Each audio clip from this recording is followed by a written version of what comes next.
샬롬 할렐루야. 느헤미야 9장 6절. 오직 주는 여호와시라. 하늘과 하늘들의 하늘과 1월 성신과 땅과 땅 위의 만물과 바다와 그 가운데 모든 것을 지으시고 다 보존하시오니 모든 천군이 주께 경배하나이다. 제목은 공간과 차원입니다. 천국과 지옥은 분명히 있는 영의 세계입니다. 사람으로 태어났다면 육의 삶을 마친 후에 반드시 천국과 지옥 중에 한 곳으로 갑니다. 그런데 영의 세계는 사람이 죽은 뒤에만 접하는 것이 아닙니다. 우리가 이 땅에 사는 동안에도 얼마든지 영의 세계를 체험할 수가 있습니다. 영의 세계는 저 드넓은 우주 끝 너머에 아득히 멀리 있는 세계가 아닙니다. 창문을 열면 바깥 풍경을 볼 수 있고 바깥의 공기를 느낄 수 있는 것처럼 우리가 사는 육의 세계에서도 영의 세계로 향한 문만 열리면 영의 공간을 접할 수가 있습니다. 이러한 영의 공간을 깊게 체험한다면 지금 눈에 보이는 세계가 전부가 아님을 깨닫게 됩니다. 영의 공간은 육의 공간과 차원이 완전히 다릅니다. 그래서 육의 공간에서는 불가능한 일도 영의 공간에서는 가능할 수 있습니다. 사람들도 지식과 문명이 발달하니 육의 공간 안에서도 인위적으로 다른 공간을 만들어 활용하죠. 예를 들어 온실을 만들어 한겨울에도 채소가 자라게 하며 꽃을 피우게 합니다. 이처럼 환경이 전혀 다른 공간을 만들어 원하는 열매를 얻는 것이지요. 민수기 17장에는 하나님께서 아론의 지팡이에서 음이 돋고 순이 나며 꽃이 피어 살구 열매가 열리게 하신 기록이 나오지요. 이미 생명이 없는 나무 지팡이에서 만 하루 정도의 시간 동안 이 같은 역사가 일어난 것입니다. 이것은 하나님께서 아론의 지팡이를 영의 공간으로 입히셨기에 가능했지요. 성경 곳곳에는 믿음의 선진들이 영의 공간을 활용하여 놀라운 일을 이룬 기록이 나옵니다. 우리의 삶에도 필요에 따라는 영의 공간이 입혀진다면 육의 공간에서 불가능한 일이 가능하게 됩니다. 공간과 차원이라는 이 말씀을 통해서 우리도 영의 공간을 활용할 수 있도록 그 방법이 말씀드리면서 이 말씀을 잘 양식 삼아 영의 공간을 활용함으로써 될 것은 더 잘 되고 아니 될 것도 되는 역사를 체험하시면 되겠고요. 공간과 차원의 개념을 살펴봅니다. 첫 번째는 물리학적 관점에서 공간과 차원을 살펴보고 두 번째는 영혼육의 관점에서 차원의 개념, 세 번째는 공간을 기준으로 한 차원을 살펴봅니다. 첫 번째, 물리학적 관점에서 공간과 차원을 살펴봅니다.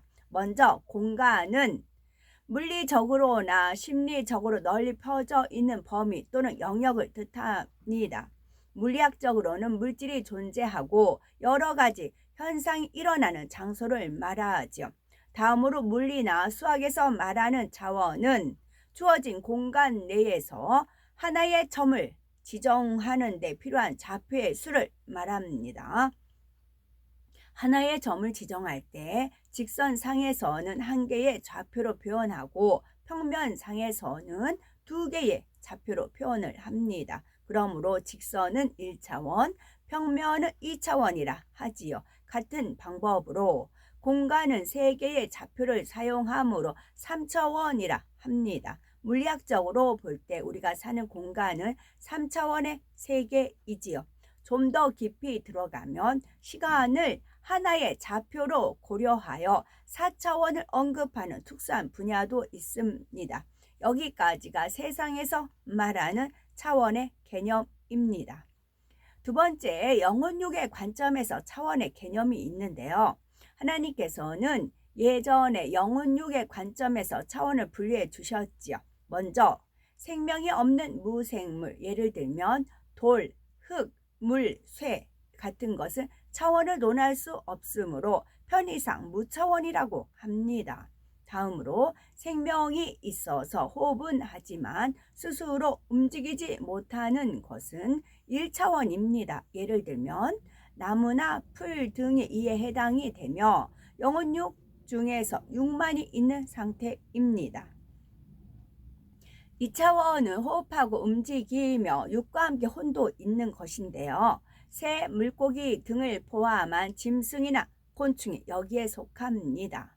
3차원은 호흡하고 움직이며 육과 혼뿐만이 아니라 영을 가진 존재인데 바로 우리 사람을 뜻하지요. 마지막으로 4차원은 영으로 된 존재입니다. 하나님을 비롯하여 천군, 천사와 그룹들은 물론이고 악한 영들도 4차원에 속합니다. 여기까지가 영혼육 관점에서 본 차원의 개념입니다. 세 번째는 공간을 기준으로 한 차원이 있는데요.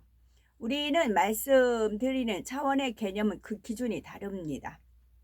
하나님께서 인간 경작을 위해 차원이 다른 공간을 만드셨기에 공간을 기준으로 차원이 나뉘는 것입니다. 먼저 사람의 눈으로 볼 수 있는 육의 공간은 1차원의 세계입니다. 그 다음 2차원부터는 영의 세계인데 영의 세계는 크게 세 가지 차원의 공간으로 나뉩니다. 따라서 공간을 기준으로 한 차원은 총 4가지로 나뉩니다.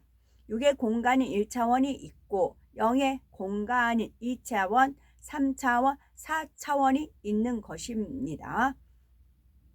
이처럼 성경에는 차원이 다른 공간이 여러 있음을 알 수 있는 표현이 곳곳에 나옵니다. 신명기 10장 14절을 보면 하늘과 모든 하늘의 하늘과 땅과 그 위의 만물은 본래 내 하나님 여호와께 속한 것이로되 했습니다. 또한 느헤미야서 9장 6절은 오직 주는 여호와시라.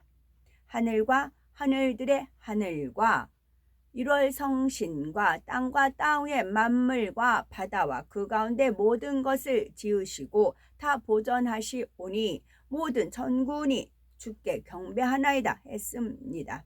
여기서 오직 주는 그랬어요. 주가 주예요. 오직 주인은 우리의 주인은 여호와이십니다. 우리의 주인은 여호와 하나님이십니다. 하나님께서 하늘도 땅도 바다도 해와 달과 별도 그리고 모든 만물도 모두 지으셨다는 말씀입니다. 그런데 이 말씀을 보면 하늘에 관해서 그냥 하늘이라고 하지 않고 하늘과 모든 하늘의 하늘 또는 하늘과 하늘들의 하늘이라 표현되어 있지요. 이 밖에도 에레미야 10장 12절에 하늘들이 나오며 시편 148편 4절에도 하늘의 하늘, 하늘 위에 있는 물들이라 표현이 나옵니다. 하늘 위의 물들. 어제 제가 그 구름이 형상이 좀 길었어요. 이걸 찍을까 말까 해요. 그러면 주님이 이걸 안 거두고 계속 이게 있어요. 그래서 가던 걸음 멈추고 찍었어요. 그래서 이걸 찍으라고 한 이유는 여기에 이제 숨은 구름 찾기 있잖아요. 그와 같은 거예요. 이제 그 카톡에 올리고 보면 여기에 또 이제 뭐가 천사가 있든 천사가 나팔 부는 것이 있든 뭐가 있는가 보다. 이렇게 찍을 땐 잘 안 보여요. 그래서 찍었어요.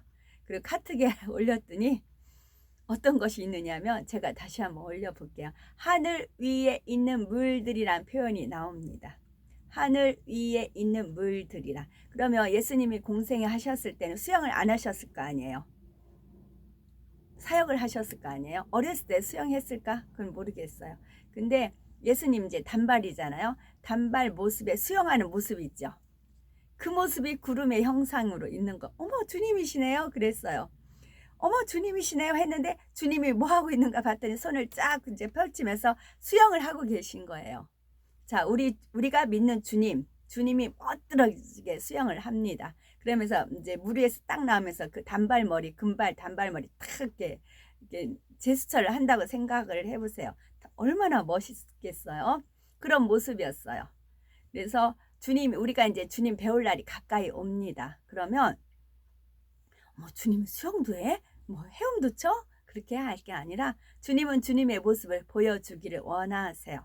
그래서 하늘 위에 있는 물들이나 표현이 나오니까 생각이 이제 떠올려 주신 겁니다. 그래서 제가 카톡 찍고 다시 한번 올려드릴게요. 우리 주님이 그러니까 이게 상형 문자라고 생각을 하시면 돼요. 상형 문자가 있으면 이게 막 뚜렷하게 이목구비가 그렇지는 않잖아요. 근데 형상만 보면 아 이게 새구나 이게 사자구나라고 알 수가 있잖아요. 그런 식으로 저는 이제 그것이 감동이 되어졌습니다. 우리 주님 수영 멋들어지게 잘하신다고요.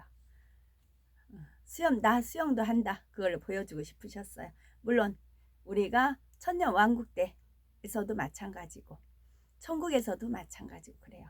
천년 왕국 때도 예수님 수영하시고요. 천국에 가서도 수영을 하십니다. 너무 멋있어요. 근사해요. 정말 매력적이고 주님의 수영하는 모습이요. 성경은 성령의 감동함을 입은 사람들이 하나님께 받아 기록한 것입니다. 따라서 그 표현 하나하나에 분명한 의미가 있지요. 실제로 지금은 하늘이 하나가 아니라 여러 개입니다. 하나님께서 태초에 홀로 계셨을 때에는 하늘이 하나였습니다. 그런데 인간 경작을 위해서 차원이 다른 공간이 필요함을 느끼신 하나님께서는 창조 사역을 시작하실 때 하나의 하늘을 4개로 나누셨습니다. 이는 차원이 다른 공간을 4개로 만드셨다는 뜻인데요. 이를 성경에서는 하늘들이라 표현한 것입니다. 고린도후서 12장 2절에 보면 사도 바울이 내가 그리스도 안에 있는 한 사람을 아노니 14년 전에 그가 셋째 하늘에 이끌려 간 자라 했죠. 그리고 이어지는 고린도후서 12장 4절에는 그가 낙원으로 이끌려 가서 말할 수 없는 말을 들었으니 사람이 가히 이르지 못할 말이로다 했습니다. 이를 종합해 보면 사도 바울은 셋째 하늘에 이끌려 가서 낙원을 보고 왔다는 거죠. 그런데 낙원은 천국에 속해 있으므로 셋째 하늘이라는 공간에는 우리가 영원히 살게 될 천국이 있음을 알 수 있습니다. 이처럼 셋째 하늘이 있으면 첫째 하늘과 둘째 하늘도 있을 것입니다. 첫째 하늘은 바로 우리가 사는 이 지구를 포함한 모든 육의 공간입니다. 둘째 하늘은 성경의 공중이라 표현됐으며 빛의 영역과 어둠의 영역으로 구분이 되지요. 먼저 둘째 하늘에 있는 빛의 영역은 창세기에 나오는 에덴입니다. 그리고 하나님께서는 이 에덴이라는 공간 안에 첫사람 아담을 위해 동산을 창설해 주셨지요. 따라서 흔히 에덴 동산이라 말하는 공간과 에덴은 엄연히 다름을 기억해야 합니다. 에덴은 에덴 동산을 포함한 드넓은 공간입니다. 마치 첫째 하늘의 드넓은 우주 공간 안에 지구가 있는 것과 같은 이치이지요. 어떤 사람들은 에덴 동산이 이 땅에 있다고 생각하여 열심히 찾아다니기도 합니다. 그러나 에덴 동산은 둘째 하늘의 에덴 안에 있는 것입니다. 장차 우리가 7년 혼인 잔치를 하는 공간도 둘째 하늘의 빛의 영역에 마련됩니다. 그래서 데살로니가 전서 4장 17절에 보면 살아서 재림의 주님을 맞이하는 성도들이 구름 속으로 끌어올려 공중에서 주를 영접한다 말씀했지요. 둘째 하늘에는 빛의 영역과 반대인 어둠의 영역도 있는데 바로 악한 영들이 활동하는 공간입니다. 그래서 에베소서 2장 2절에는 악한 영들이 공중의 권세를 잡고 있다 한 것이지요. 여기에서 첫째, 둘째, 셋째, 하늘의 공간에 각각 무엇이 있는지 들으셨습니다. 그런데 하나님께서 차원이 다른 공간을 4개 만드셨다 했습니다. 나머지 한 하늘은 넷째 하늘, 즉 근본의 하늘로서 하나님께서 첫째, 둘째, 셋째 하늘을 만드시기 전에 원래 계신 하늘과 같은 차원의 하늘입니다. 하나님께서 늘 계신 곳이 하늘입니다. 이곳은 삼위일체 하나님을 위한 공간이지요. 이제 공간을 기준으로 한 차원의 개념을 다시 정리해 보겠습니다. 1차원은 1하늘의 공간이며 우리가 사는 육의 공간입니다. 2차원은 2하늘의 공간으로 빛의 영역인 에덴과 어둠의 영역이 있습니다. 3차원은 3하늘의 공간으로 우리가 영원히 살게 될 천국이 있습니다. 4차원은 근본의 하늘인 사하늘의 공간, 내하늘의 공간으로 내하늘의 공간, 사가 맞겠네요. 4차원은 근본의 하늘인 사하늘의 공간으로 삼위일체 하나님을 위한 곳입니다. 하나님께서는 인간 경작을 위해 이처럼 차원이 다른 공간들을 만드셨지요. 1하늘은 사람을 경작할 터전이요 2하늘은 인간 경작에 필요한 도구인 악한 영들이 머무를 공간이고, 물론 이 하늘에는 에덴이라는 공간도 별도의 용도가 있기 때문에 만드셨고요. 3하늘은 인간 경작을 위해 인간 경작을 통해 알곡으로 나온 자녀들이 영원히 살게 될 공간으로 마련하셨습니다. 하나님께서는 인간 경작을 계획할 때부터 이미 이 모든 것을 구상하신 것입니다. 하나님께서 차원이 다른 공간들을 만드실 때 중요한 원칙을 세우셨는데요. 고차원은 저차원을 포함하여 지배하고 다스릴 수 있습니다. 영혼육의 관점에서 분리된 차원도 마찬가지이고요. 1차원, 2차원, 3차원, 곧 식물과 짐승과 사람은 모두 지구라는 한 공간에 있죠. 그러나 각각의 삶의 차원은 완전히 다릅니다. 예를 들면 씨앗이 하나 있습니다. 사람은 그 씨앗이 싹을 틔우게 할 수도 틔우지 않게 할 수도 있습니다. 그러나 씨앗은 사람이 자신을 가지고 무엇을 어떻게 하려는지 알지 못하죠. 다만 싹을 틔우기에 적합한 조건이 되면 싹을 틔우는 것입니다. 이처럼 고차원은 저차원을 지배할 수 있지만 저차원은 고차원에 복속될 뿐이죠. 공간 개념의 차원도 마찬가지입니다. 사하늘에 계신 하나님은 1, 2, 3 하늘을 모두 지배하고 다스릴 수 있죠. 또 3하늘에서 2하늘로 1하늘로 내려올 수 있고, 이 하늘에서는 1하늘로 내려올 수 있습니다. 그러나 반대로는 안 됩니다. 예외적인 특별한 경우가 있지만 이러한 하늘들을 차례로 놓여 있는 것이 아닙니다. 1하늘 위에 2하늘이 있고 2하늘 위에 3하늘이 있는 게 아닙니다. 하늘들의 차원을 엄격히 구분되지만 공간은 서로 겹친 곳도 있습니다. 다만 육의 눈에 보이지 않기 때문에 알지 못하는 것뿐이고요. 사실 영의 공간들은 사람의 눈에 보이지 않을 뿐이지 육의 공간과 겹쳐 있습니다. 그래서 영의 공간 문만 열면 접할 수가 있습니다. 또한 영의 공간이 통로가 되어 육으로는 멀리 떨어진 곳으로 순간에 이동할 수도 있습니다. 때론 영의 공간이 커튼처럼 막을 이루기도 하고, 앞에서 온실을 비우던 것처럼 때로는 영의 공간이 일정한 육의 공간 영역을 덮어 씌울 수도 있습니다. 이것이 영의 공간의 다양한 활용 방법이지요. 또한 차원을 결정짓는 두 가지 조건이 있는데요. 어떤 차원의 영의 공간을 활용하느냐에 따라 나타나는 역사가 다릅니다. 즉, 이 하늘의 공간이냐, 삼하늘의 공간이냐, 사하늘의 공간이냐에 따라 다른 것입니다. 이것은 각 하늘의 차원이 다르기 때문인데요. 1, 2, 3, 4 하늘은 각각 빛이 다르며 시간의 흐름이 다릅니다. 이것이 차원을 결정짓는 두 가지 요소입니다.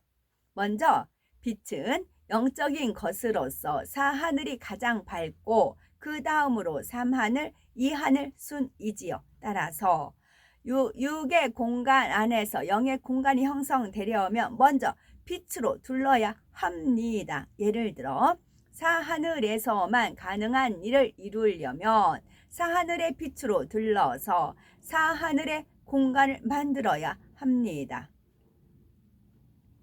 또 시간의 흐름은 1하늘의 관점에서 볼 때 고차원으로 갈수록 빠르게 보입니다. 그러나 막상 그 공간 안에 있을 때에는 더 빠르다고 느끼지 못하지요. 비행기를 타고 갈 때 창밖을 보지 않으면 비행기가 얼마나 빠르게 나는지 모르지만 땅 위에 걷는 사람들은 하늘의 비행기가 매우 빠르게 보이는 것과 같은 이치이지요. 성경을 보면 이처럼 6의 공간보다 시간의 흐름이 빠른 영의 공간을 탄 사례가 나옵니다. 열왕기상 18장 46절에 여호와의 능력이 엘리야에게 임함에 저가 허리를 동이고 이스라엘로 들어가는 곳까지 아합 앞에서 달려갔더라 했습니다. 이때 아합은 마차를 타고 있었죠. 그런데 달려가는 엘리야가 더 빠른 것입니다. 이는 엘리야가 갑자기 달리기를 잘하게 됐다는 뜻이 아니고 사람이 아무리 빨리 달린다고 해도 마차보다 빠를 수는 없죠.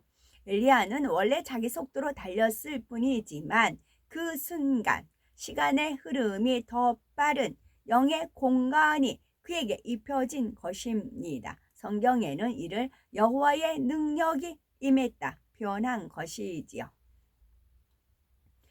하늘을 나누실 때 세우신 하늘을 나눌 때 세우신 공의와 차원을 결정짓는 두 가지가 있습니다. 그것은 빛과 시간입니다. 하나님께서는 이처럼 차원이 다른 공간을 나누신 이유는 바로 인간 경작을 위해서이지요. 근본의 하늘에 홀로 계신 하나님께서 이 넓고 광활한 우주와 내 마음을 알아 나와 서로 사랑을 주고받음으로써 내 마음의 감동을 그 마음에 전달할 때 그도 그것을 받아 내게 전달해 줄 수 있다면 얼마나 행복하고 감동이 될까 하는 마음을 품으셨지요. 이와 같은 하나님의 마음에서 차원이 다른 공간이 만들어지고 참된 사랑을 주고받을 수 있는 참 자녀를 얻기 위해 6일간의 창조와 인간 경작의 섭리도 이루어진 것입니다. 우리가 영의 공간을 활용하는 방법을 터득하며 기사와 표적 등으로 하나님께 크게 영광 돌릴 수가 있습니다. 그런데 이보다 더 중요한 것은 우리의 마음에도 차원 높은 영의 공간을 이룰 수 있다는 것입니다. 마음을 더욱 온전한 빛으로 채운 만큼 더욱 차원 높은 영의 공간이 우리 마음에 임합니다. 그러면 우리는 이 땅에서도 영이신 하나님과 동행할 수 있으며 천국에서도 기꺼이 거하며 천국에서도 가까이 거하며 영원히 함께할 수가 있는 거죠. 그러므로 이제 우리는 많은 분들이 더 깊이 영으로 들어와 하나님의 기쁨이 되어야 되겠습니다. 차원의 공간 두 번째 계속 읽겠습니다. 공간을 기준으로 분리한 차원의 개념에서 말씀을 드렸고요. 차원의 개념과 특성에 대해서 말씀드립니다. 먼저 1차원은 첫째 하늘의 공간으로서 우리가 사는 6의 공간입니다. 2차원은 둘째 하늘의 공간으로서 빛의 영역인 에덴과 어둠의 영역이고요. 3차원은 셋째 하늘의 공간으로서 우리가 영원히 살게 될 천국이 있습니다. 4차원은 근본의 하늘인 넷째 하늘의 공간으로서 삼위일체 하나님을 위한 곳입니다. 이러한 하늘들의 차원은 엄밀히 구분되지만 각각의 공간은 밀접하게 맞닿아 있습니다. 그래서 때에 따라 우리가 사는 첫째 하늘의 공간에 둘째 하늘 공간의 문이 열리기도 합니다. 때론 셋째 하늘, 넷째 하늘의 공간이 열릴 수도 있지요. 육의 공간에서 영의 공간이 열릴 때에는 고차원이 저차원을 지배하고 다스립니다. 시간의 흐름이나 자연의 법칙 등이 모두 고차원 공간 법칙대로 운영이 되지요. 만일 둘째 하늘의 문이 열려서 그 공간에 있던 것이 첫째 하늘로 나오면 그것이 첫째 하늘에 있더라도 둘째 하늘의 법칙대로 움직입니다. 둘째 하늘이 첫째 하늘보다 더 고차원이기 때문이지요. 이것이 무슨 뜻인지 사례를 드립니다. 차원의 특성을 자세히 설명하기 위해서는 첫째 하늘에서 둘째 하늘의 공간이 열려 발생한 일들입니다. 사람의 눈에 보이는 세계만이 전부가 아닙니다. 보이지는 않지만 참되고 영원한 세계가 분명히 있습니다. 첫째 하늘, 곧 우리 눈에 보이는 것은 눈에 보이지 않는 영의 공간에 비하면 아무것도 아닙니다. 하나님께서는 차원 높은 영의 공간에서 사람이 상상할 수 없는 많은 일을 이루실 수가 있습니다. 따라서 한정된 육의 차원을 벗어나 보다 높은 차원의 삶을 소망하며 달려갈 수 있어야 되는 것이고요. 우리가 사는 첫째 하늘에서 둘째 하늘의 일이 발생한 기록은 성경 곳곳에서 찾아볼 수가 있습니다. 그 기록을 찾기 위해서는 먼저 둘째 하늘의 공간에 대해서 알아야 하죠. 둘째 하늘은 빛의 영역인 에덴과 어둠의 영역으로 나뉩니다. 에덴에는 하나님께서 첫사람 아담을 위해 창설한 동산이 있는데 이것이 바로 에덴 동산이지요. 이 둘째 하늘은 모든 것이 영원히 죽지도 않고 썩지도 않는 영에 속한 세계입니다. 이는 셋째 하늘, 넷째 하늘도 마찬가지입니다. 그런데 둘째 하늘의 에덴 동산은 다른 영의 세계와 조금 다른 점이 있습니다. 영은 영이 돼 썩지 않는 육을 입은 영이라는 것입니다. 이러한 에덴 동산의 공간이 가진 특성은 첫사람 아담을 통해 알 수가 있는데요. 창세기 2장 7절에서 9절을 보면 여호와 하나님이 흙으로 사람을 지으시고 생기를 그 코에 불어넣으시니 사람이 생명이 된지라.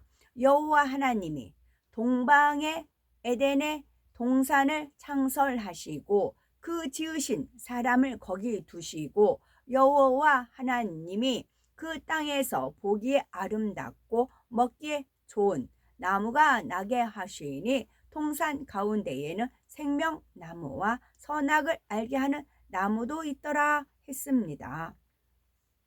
하나님께서는 첫째 하늘의 공간인 이 지구에서 흙으로 아담을 만드셨지요. 그리고 그 코에 생기를 불어넣으시니 그가 생명이 되었습니다. 생명인 아담은 흙으로 빚었기 때문에 첫째 하늘의 사람들처럼 눈으로 볼 수 있고 만질 수 있는 상태입니다. 그러나 그 몸은 생명, 곧 살아있는 영이기 때문에 영원히 죽지 않을 수 있었습니다. 그러한 아담을 위해 하나님께서는 에덴 동산을 창설하셨지요. 즉 아담이 먹을 수 있는 과일 나무를 비롯한 각종 산천초목을 조성하신 것입니다.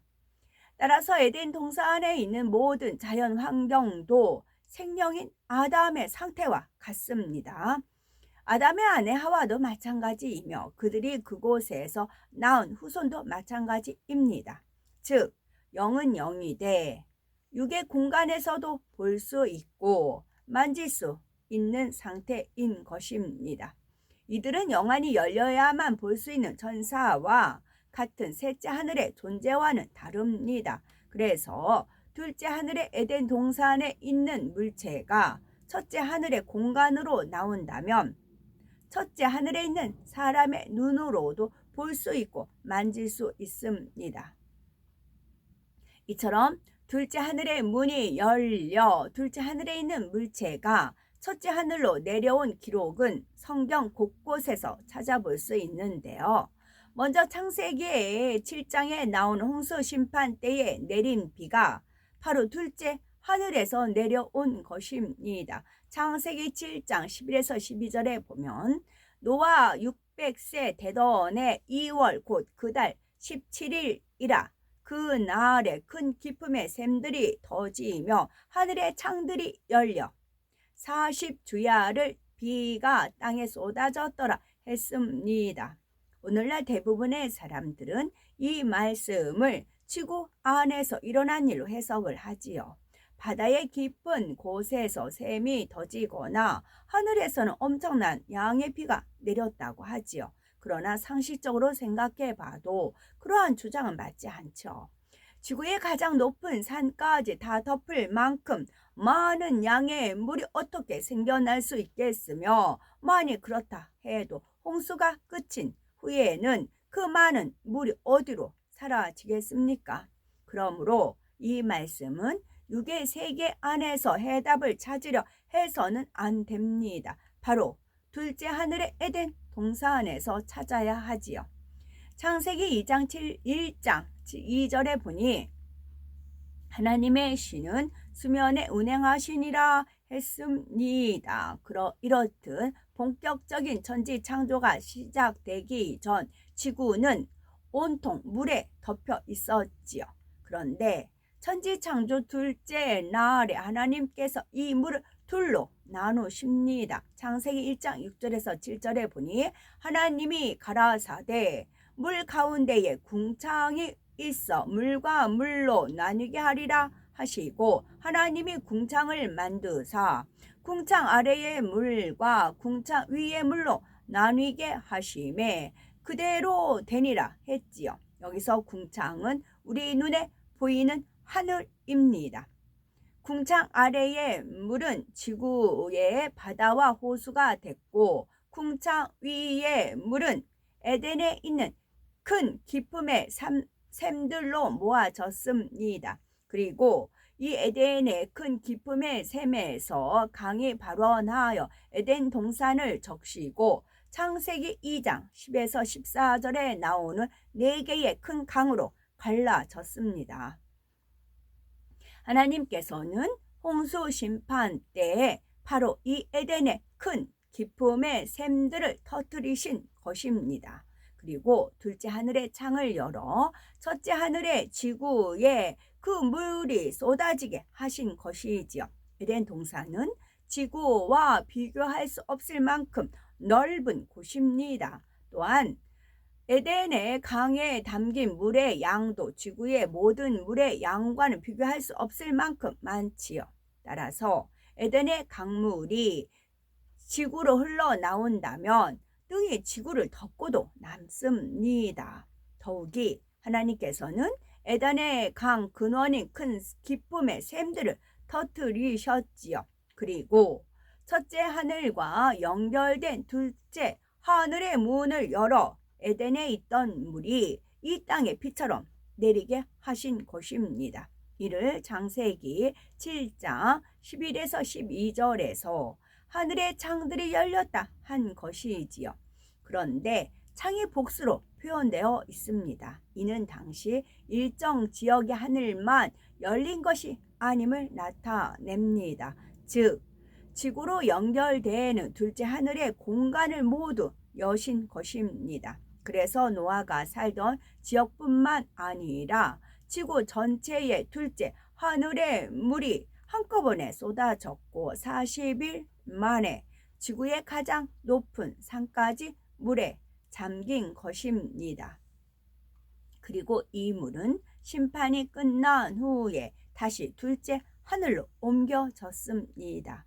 창세기 8장 1절에서 2절에 보니 하나님이 노아와 그와 함께 방주에 있는 모든 들짐승과 육축을 권념하사 바람으로 땅 위에 불게 하심에 물이 감하였고 기쁨의 샘과 하늘의 창이 막히고 하늘에서 비가 그치매 라고 했지요. 홍수 심판이 끝날 때 하나님께서는 우선 터뜨린 샘들을 막으셨습니다. 다음으로 둘째 하늘의 물이 더 이상 셋째 하늘의 지구로 내려오지 못하게 하늘의 창도 막으셨지요.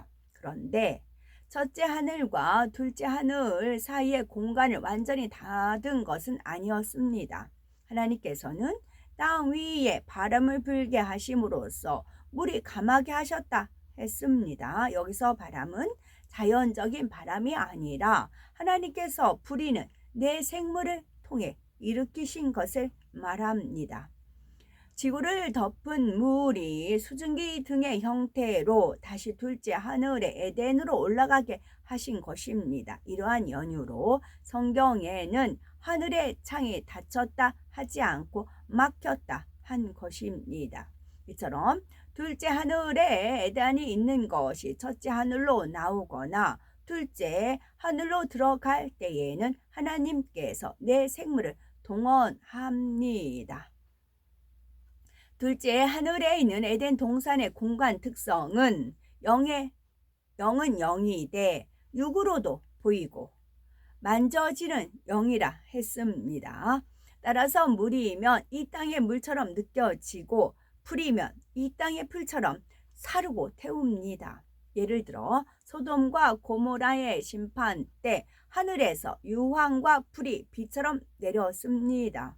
창세기 19장 24절에 여호와께서 하늘 곧 여호와께로서 유황과 풀을 비같이 소돔과 고모라에 내리사라고 했습니다. 여기서 하늘 곧 여호와께로서라고 한 것은 하나님께서 둘째 하늘의 문을 여시고 둘째 하늘의 유황과 풀을 내리셨다는 의미입니다. 엘리야 선지자 850인의 이방 선지자와 불의 응답 대결을 벌였을 때에도 마찬가지입니다. 열왕기상 18장 37에서 38절에 여호와여 내게 응답하옵소서 내게 응답하옵소서 이 백성으로 주 여호와는 하나님이신 것과 주는 저희의 마음을 돌이키게 하시는 것을 알게 하옵소서 하매 이에 여호와의 불이 내려서 번제물과 나무와 돌과 흙을 태우고 또 토랑에 물을 핥은지라 했습니다. 이때도 하나님께서 둘째 하늘에 있던 불을 내리신 것입니다. 둘째 하늘의 불로는 이처럼 첫째 하늘의 것을 직접 태우고 사를 수가 있습니다. 우리는 에덴 동산에는 지금 아담의 후손이 살고 있습니다. 하나님의 말씀에 불순종하여 선악과를 따먹고 에덴에서 이 땅으로 쫓겨난 사람은 아담과 하와뿐이기 때문입니다. 아담과 하와가 죄를 범하기 이전에도 생육하고 번성하라는 하나님의 말씀에 따라 그들은 많은 자손을 낳았습니다. 그리고 그 자손은 지금까지 에덴 동산에서 자손을 낳으며 살아왔습니다. 그들은 에덴 동산에 살면서 아담이 하나님께 친히 전수받은 지식을 물려받아 발전시킴으로써 고도의 문명을 이루었습니다. 그래서 첫째 하늘에 있는 지구에 오고자 하면 올 수 있었습니다.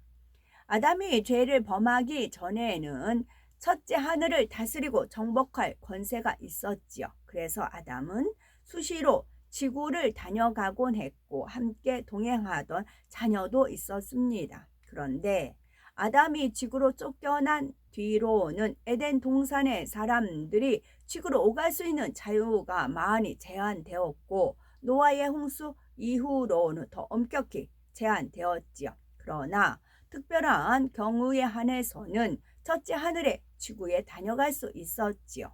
이렇게 에덴 동산의 사람들이 지구에 다녀갈 때 이동 수단으로 이용한 비행 물체가 바로 UFO입니다. 대부분의 사람들은 UFO에 외계인이 타고 있을 것이라고 추측하겠지만 실상은 그렇지 않습니다. 에덴 동산에 사람들이 타고 있거나 아무도 타고 있지 않습니다. 무인 UFO는 우리의 인공위성처럼 특수한 목적을 가지고 사용된다고 생각하시면 되고요. 에덴 동산의 사람들은 하나님께서 정하신 공의가 있기 때문에 지구에 내려와서 우리와 악수하거나 대화할 수는 없습니다. 장차 UFO를 탄 이 둘째 하늘의 공의보다 더 높은 차원의 공의를 소유하여 활용하면 가능한 일입니다. 자, 예수님께서 태어날 때 동방 박사들을 인도한 별도 둘째 하늘의 별입니다. 마태복음 2장 9절에 박사들이 왕의 말을 듣고 갈새 동방에 보던 그 별이 문득 앞서 인도하여 가다가 악이 있는 곳 위에 머물러 섰는지라 했습니다.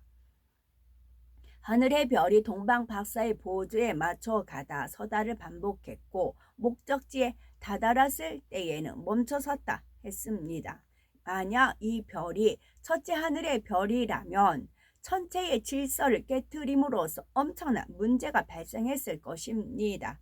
첫째 하늘의 별들은 설정된 경로대로 질서 있게 운행하기 때문이지요. 그러므로 당시 박사들을 인도한 별은 셋째 하늘의 별이 아님을 알 수가 있습니다. 하나님께서는 둘째 하늘의 별을 움직임으로써 첫째 하늘에는 어떤 영향도 주지 않는 것입니다. 그리고 별이 움직이는 둘째 하늘의 공간을 열어 박사들의 눈에 보이게 한 것이지요. 하나님께서는 그러한 별의 이동을 보여주시고 그렇습니다. 또한 출애굽한 이스라엘 백성이 광야에서 먹은 만나도 둘째 하늘에서 내려온 것입니다. 출애굽기 16장 4절에 보니 때에 여호와께서 모세에게 이르시되 보라 내가 너희를 위하여 하늘에서 양식을 비같이 내리리니 백성이 나가서 일용할 것을 날마다 거둘 것이라 이같이 하여 그들이 나의 율법을 준행하나 아니하나 내가 시험하리라 했습니다. 하나님께서는 하늘에서 양식을 비같이 내리겠다 하신 대로 이스라엘 자손이 광야에 사는 40년 동안 만나를 양식으로 주신 것입니다. 이 만나의 모양은 진주처럼 생겼고 맛은 꿀 섞은 과자 같습니다. 이처럼 성경 곳곳에는 둘째 하늘의 공간이 열려 일어난 일들이 기록이 나옵니다. 신명기 8장 3절에 보면 너를 낮추시며 너로 줄이게 하시며 또 너로 알지 못하며 네 열조도 알지 못하던 만나를 네게 먹이신 것은 사람이 떡으로만 사는 것이 아니요 여호와의 입에서 나오는 모든 말씀으로 사는 줄을 너로 알게 하려 하심이니라 했습니다. 하나님께서 첫째 하늘의 공의를 뛰어넘는 일들을 나타내 주시는 이유가 바로 이것입니다. 앞으로는 많은 영의 공간의 일들이 우리 눈앞에 펼쳐질 것이고 자주 본다 해서 마음이 무뎌져서는 안 되며 그때마다 새로운 감동을 받을 수 있어야 합니다. 또한 영의 공간의 일들을 체험하면 할수록 더욱 온전히 하나님 말씀대로 살아야 되겠고 그래서 참 마음과 온전한 믿음을 가짐으로써 하나님께서 원하시는 참 자녀로 나와야 되는 것이겠죠. 아멘.